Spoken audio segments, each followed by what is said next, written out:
Bonjour à toutes et à tous, bienvenue dans l'Hebdo pour découvrir ou redécouvrir l'essentiel de l'actualité de la semaine en Vendée.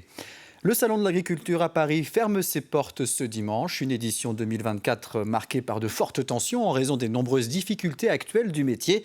Et pourtant, il attire encore les nouvelles générations. Au sein de la maison familiale rurale de Pouzauges, les étudiants restent motivés malgré la crise agricole. Ces jeunes espèrent exercer ce métier passion, en vivre décemment, mais aussi faire changer les choses. Grégoire de Châtillon est allé à la rencontre de ces agriculteurs de demain. C'est quoi les 3 étapes du vélage ? Il y a le col de l'utérus qui se dilate. Ouais. La durée de gestation d'une vache. Ils ont 15 et 16 ans, ils sont les agriculteurs de demain, ces élèves de seconde agricole en alternance à la maison familiale rurale de Pouzauges ne sont pas pour la plupart d'entre eux issus du milieu agricole. Les parents par exemple de Tao sont tous les deux garagistes. Depuis tout petit, depuis que je m'en rappelle, j'ai toujours voulu être agriculteur. Puis j'ai toujours voulu, j'ai toujours été dans le milieu rural, j'ai toujours été dans la nature, toujours aimé travailler avec mes mains et puis c'est venu comme ça, c'est venu depuis tout petit. C'est quoi les signes annonciateurs du vélage ? La ruralité aidant, être agriculteur est devenu pour ces lycéens une vocation. Exactement. Trop d'administration, concurrence déloyale, salaire trop faible sont souvent dénoncés par les agriculteurs. Et pourtant, ces lycéens, en première année du bac pro, conduite et gestion de l'entreprise agricole, gardent espoir et veulent plus que jamais faire bouger les choses.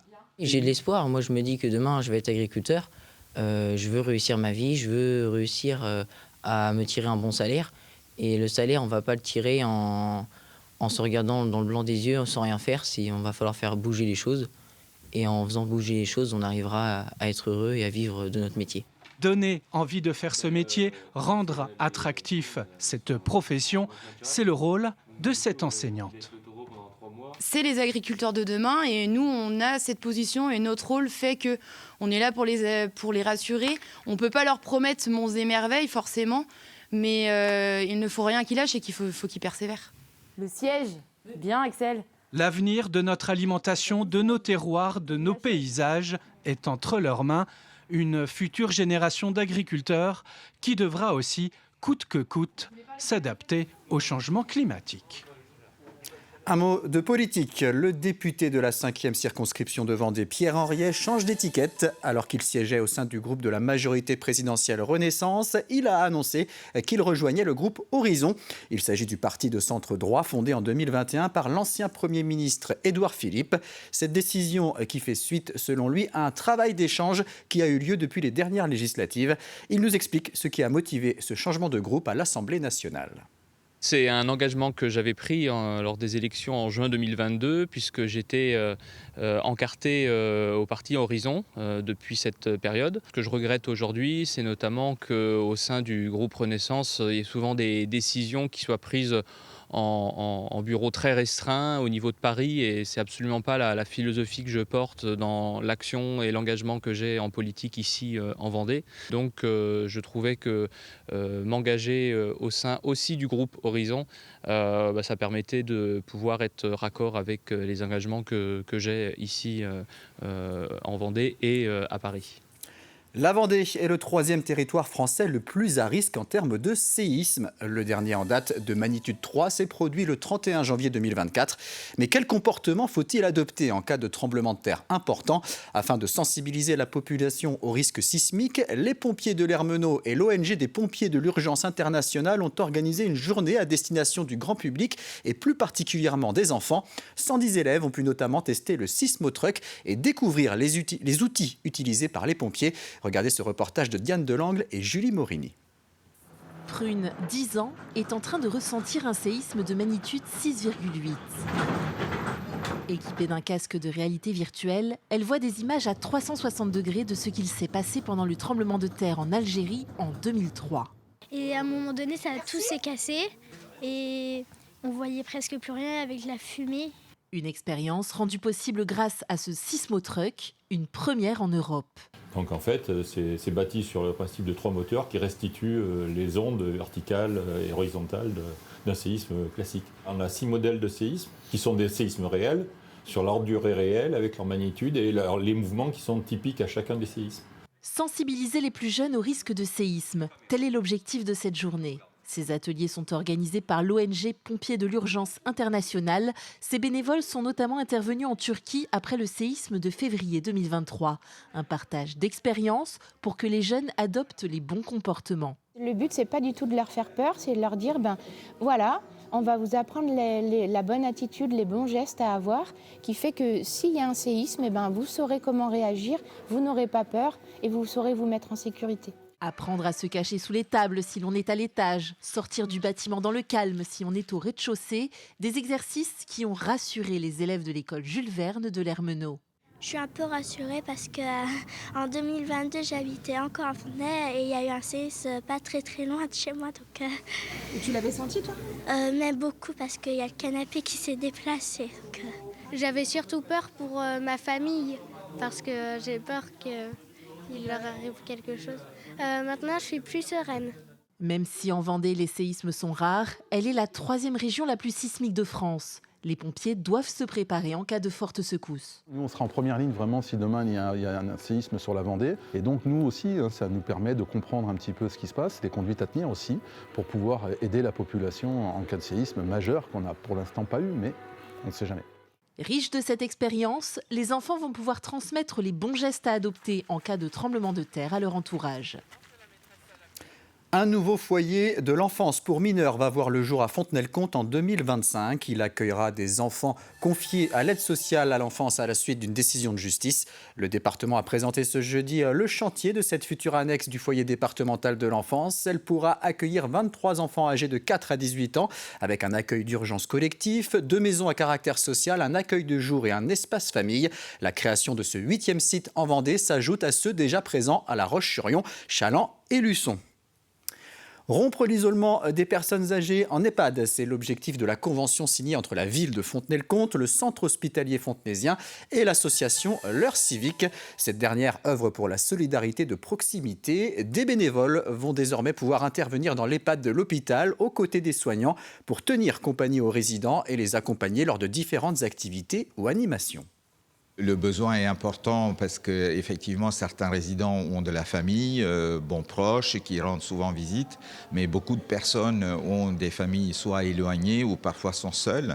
Donc pour pouvoir, au-delà des soins et de la prise en charge habituelle, pouvoir les accompagner, juste passer 1 heure, prendre un café, prendre un jus de fruits, tenir la main, juste un temps d'échange, c'est extrêmement précieux dans une journée pour nos aînés. Les bénévoles qui interviennent, c'est du temps supplémentaire, c'est aussi un ballon d'oxygène pour nos soignants parce que voilà, il y a des personnes qui viennent de l'extérieur, donc ça renouvelle l'ambiance.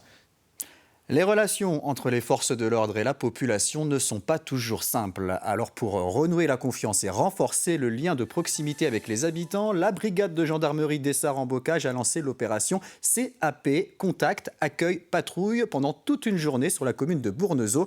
Un bureau a même été spécialement ouvert dans la mairie afin de recueillir les doléances des Bournevésiens. Plus d'explications dans ce reportage de Mathis Pires.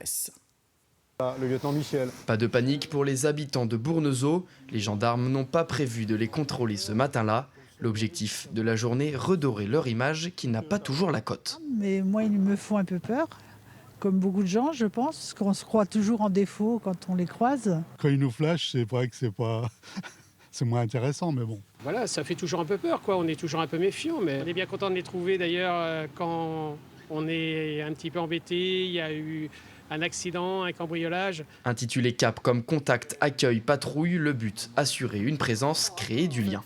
Faites. On est juste là pour venir vous voir, discuter un peu avec vous, et puis voir si vous avez des problématiques particulières. Il y a une réelle volonté de l'institution de resserrer les liens avec la population, et je pense qu'il y a aussi des attentes de la population dans ce sens-là, pour justement qu'on aille vers eux et qu'on aille un petit peu à leur écoute et qu'on resserre ce lien qui est indispensable pour nous. Et pourquoi pas aussi un soutien comme pour cette commerçante victime de vol. Des vols peut-être ? Alors a priori elle a des soucis de vol, donc on a essayé de voir avec elle un petit peu les produits qui étaient ciblés et éventuellement les solutions qu'on peut lui apporter. À l'intérieur de la mairie, un bureau a ouvert pour renforcer l'accueil des habitants de la commune qui ne disposent d'aucune police municipale. Alors, il y a deux aspects. Il y a peut-être des gens qui ont des difficultés à se déplacer et qui, du coup, habitant sur Bournezeau, peuvent venir même à pied, jusqu'à la mairie et venir donc à notre contact et on peut régler leurs doléances. Et également, la mairie, c'est un lieu qui est plutôt neutre et je pense que les gens ont peut-être plus de facilité à venir nous voir pour nous poser certaines questions. Peut-être qu'ils n'auraient pas osé faire le déplacement juste pour nous poser une question, alors que là, ils le feront puisqu'on est vraiment tout près de chez eux. Les 31 gendarmes de la brigade des SAR en bocage sont déployés sur 16 communes et ce dispositif spécial n'est pour le moment organisé qu'une fois par mois. C'est un dispositif unique en Vendée. Un nouveau diplôme d'animation sportive peut désormais être obtenu par le biais de la VAE, la validation d'acquis par l'expérience au sein d'une association sportive. Cette nouveauté est le fruit d'un partenariat et d'une collaboration entre le lycée nature de La Roche-sur-Yon et les PEP 85, les pupilles de l'enseignement public. Cela va notamment apporter un gain de temps à des salariés d'associations qui souhaitent compléter leur formation. L'idée de la VAE et d'accompagner des candidats à la VAE, c'est pour faciliter pour notamment des associations qui ont des salariés dans le champ de l'animation, et notamment sportif, à avoir accès à des diplômes qui leur sont de plus en plus exigés d'un point de vue réglementaire d'ailleurs. Ils ont besoin d'un brevet d'État, d'un brevet professionnel, ou d'un diplôme d'État pour pouvoir encadrer, accompagner des jeunes. C'est effectivement une voie qui est adaptée pour les gens qui n'ont en fait pas le temps de partir en formation ou qui ont des contraintes qui font qu'ils ne peuvent pas s'absenter, par exemple, pendant plusieurs mois. Nous sommes à la moitié des vacances scolaires d'hiver, des vacances qui se déroulent sous un ciel plus que mitigé. La météo n'est pas vraiment propice à la détente sur la plage et il n'est pas toujours facile de trouver des occupations pour les petits comme pour les grands. Alors de la Garnache à Mervan, voici quelques idées de sorties proposées par Mathis Pires et Cyril Guillet. Quelques rayons de soleil en ce début de vacances de février. Pourtant, pas de quoi enlever la veste. Dans ce foyer pour les jeunes en plein centre de la Garnache, c'est le rendez-vous privilégié des ados pendant les vacances. La plupart de mes vacances, justement, je vais à l'accueil jeune de la Garnache, du coup, où je sors de temps en temps avec mes amis. Pendant les 2 semaines, je vais aller au forum du lundi au vendredi à l'accueil jeune de la Garnache. Et je vais faire les activités qu'il y a de prévues. Laser game, tournoi de jeux vidéo et même soirée raclette d'organiser. De quoi animer ces jeunes de 9 à 17 ans pendant les 2 semaines. On a un planning d'activités qui est proposé pendant les périodes de vacances scolaires. Donc on envoie ce planning environ une quinzaine de jours avant.